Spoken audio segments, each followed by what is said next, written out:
Welcome to Satya kitchen. ఈరోజు నేను పచ్చి కొబ్బరితో వెల్లుల్లి కొబ్బరి కారం పొడి తయారు చేయబోతున్నాను. ఇది రాయలసీమ స్పెషల్ అండి. పచ్చి కొబ్బరి ఎక్కువగా ఉన్నప్పుడు ఈ విధంగా పౌడర్ చేసి పెట్టుకుంటే వారం రోజులు నిల్వ ఉంటుందండి. అన్నంలోకే కాకుండా అన్ని రకాల టిఫిన్స్లోకి చాలా బాగుంటుంది. ఈ రెసిపీని ఎలా తయారు చేసుకోవాలో ఇప్పుడు చూద్దాం. ఇందుకోసం ముందుగా ఒక ప్యాన్ తీసుకోవాలి. అందులో కొద్దిగా ఆయిల్ వేసుకుందాము. కొద్దిగా ధనియాలు కూడా వేసుకోవాలి. తర్వాత జీలకర్ర, ఆవాలు, మినపప్పు, శనగపప్పు, ఎండుమిరపకాయలు, మీ కారానికి తగ్గట్టు ఎండుమిరపకాయలు తీసుకోండి. వీటిని బాగా వేయించాలి. ఇప్పుడు మనము కొన్ని ఎల్లిపాయలు వేసుకుందాము. అలాగే చింతపండు, పులుపుకు తగ్గట్టు మీరు చింతపండు వేసుకోండి. అన్నిటిని కూడా బాగా ఫ్రై చేసుకోవాలి. ఫ్రెండ్స్, ఒక రిక్వెస్ట్, మీరు మొదటిసారి నా ఛానల్ చూస్తున్నట్టయితే ప్లీజ్ సబ్స్క్రైబ్ చేసుకోండి.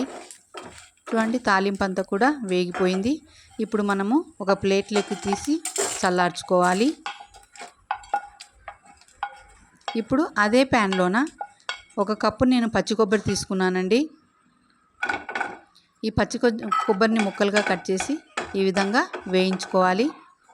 కొబ్బరిలో కూడా తడి ఉండకూడదు. చూడండి, ఈ విధంగా బాగా వేయించుకోవాలి. ఇప్పుడు ఈ కొబ్బరి ముక్కల్ని కూడా మనము ఒక ప్లేట్లోకి తీసుకొని చల్లార్చుకోవాలి. చల్లార్చిన తర్వాత మిక్సీకి వేసుకోవాలి. ఇప్పుడు ఒక మిక్సీ జార్ తీసుకొని మొదటగా మనము ఎండుమిరపకాయల మిశ్రమాన్ని వేసుకొని మెత్తని పౌడర్గా మిక్సీ వేసుకోవాలి. ముందుగా కొబ్బరి వేసుకుంటే ఇవి నలగవండి. మూత పెట్టి మిక్సీకి వేద్దాం. చూద్దాం. చూడండి, ఈ విధంగా వేసుకోవాలి. తర్వాత కొబ్బరి వేసుకొని మిక్సీకి వేసుకుందాం. మధ్యలో కలుపుతూ మిక్సీకి వేసుకోవాలి.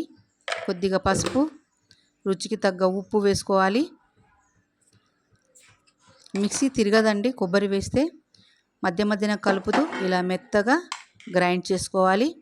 ఈ మిశ్రమానికి మనం ఇప్పుడు తాలింపు వేసుకుందాం. ఒక ప్యాన్ తీసుకొని కొద్దిగా ఆయిల్ వేసి పోపు దినుసులు వేసుకుందాం. జీలకర్ర, ఆవాలు, మినపప్పు, శనగపప్పు, ఎండుమిరపకాయ, కరివేపాకు. ఈ పోపును బాగా వేయించుకోవాలి. వేడి అన్నంలో ఈ కొబ్బరి పొడి తింటే చాలా బాగుంటుందండి. ఈవెన్ చపాతీలో కూడా చాలా బాగుంటుంది. పోపు రెడీ అయిపోయిందండి. ఈ పోపులోకి మనము ఈ కొబ్బరి మిశ్రమాన్ని వేసుకుందాము. కొబ్బరి పొడిని స్టవ్ ఆఫ్ చేయాలండి. కొబ్బరి పొడి వేసిన వెంటనే ప్యాన్ హీట్కే సరిపోతుంది. ఇలా ఒకసారి కలుపుకోవాలి. బాగా కలుపుకున్న తర్వాత దీన్ని ఒక బౌల్లోకి ట్రాన్స్ఫర్ చేసుకోవాలండి. ప్యాన్లో అలాగే ఈ కొబ్బరి పొడి పడితే మాడిపోయే అవకాశం ఉందండి. ఒక గిన్నెలోకి ట్రాన్స్ఫర్ చేసుకుంటున్నాను.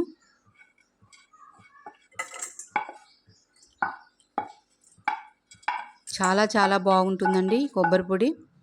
మీకు ఈ రెసిపీ నచ్చినట్లయితే లైక్ చేయండి, షేర్ చేయండి, సబ్స్క్రైబ్ చేసుకోండి. Please subscribe. Thank you for watching.